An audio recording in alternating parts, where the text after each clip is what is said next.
Hello, good afternoon, all of you. Today's switch gear and protection discussion about chapter number 8, current and voltage transformer. Okay so basically हमने previous lecture में देख लिया कि current transformer and potential transformer use होता है for the protection purpose in any power system. Because हम इस chapter में देखेंगे कि उसका वर्किंग और किस तरह से होता है वो। ओके तो फर्स्ट ऑफ ऑल हम introduction basically idea about current transformer. Okay so in recently power system use the 11 kV 132 kV 220 kV and 400 kV voltage level use value of current.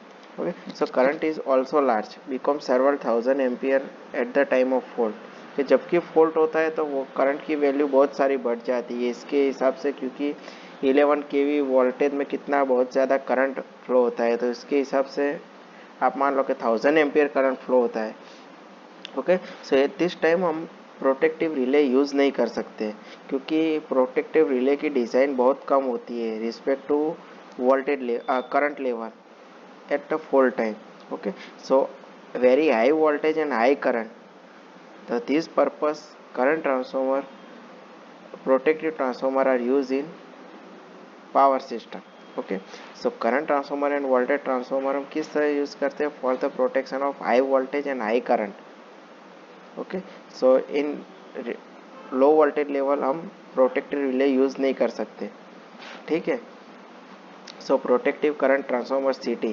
Okay so एक क्या है, core है iron की, उस पर primary winding and secondary winding हमने wound की हुई है। ठीक है so primary winding is wound over the laminated core, this winding compress of thick wire okay of few turns. Okay so primary winding हमने किस तरह टर्न की गई है, थिक वायर, थिक मीन्स जाड़ाई बहुत होती है उसकी, लेकिन उसके टर्न्स बहुत कम होते हैं, किसके, प्राइमरी वाइंडिंग की। एंड सेकेंडरी वाइंडिंग्स की टर्न्स बहुत ज़्यादा होती है और पतले होते हैं। ओके सो रिले कॉइल हमने आउटपुट में कनेक्ट की गई है। रिले कॉइल मीन्स जब रिले हमारी ऑपरेट होगी तब।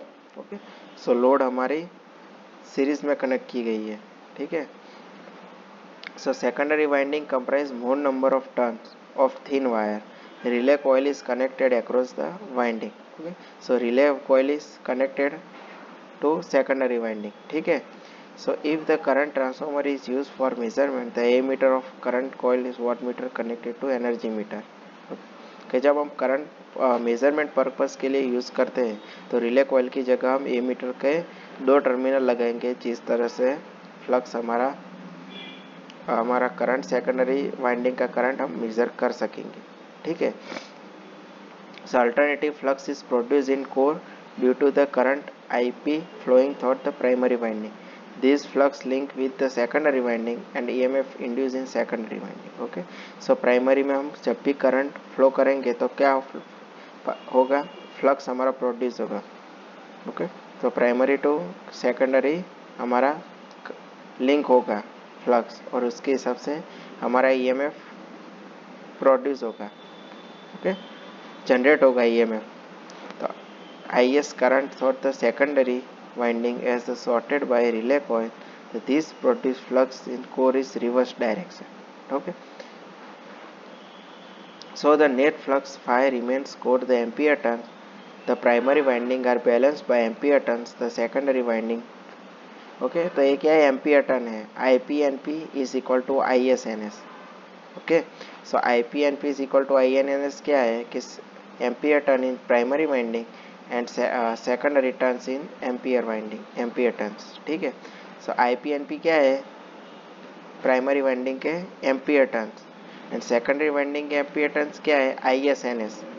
Okay so IP is equal to current in primary and IS is the current in secondary.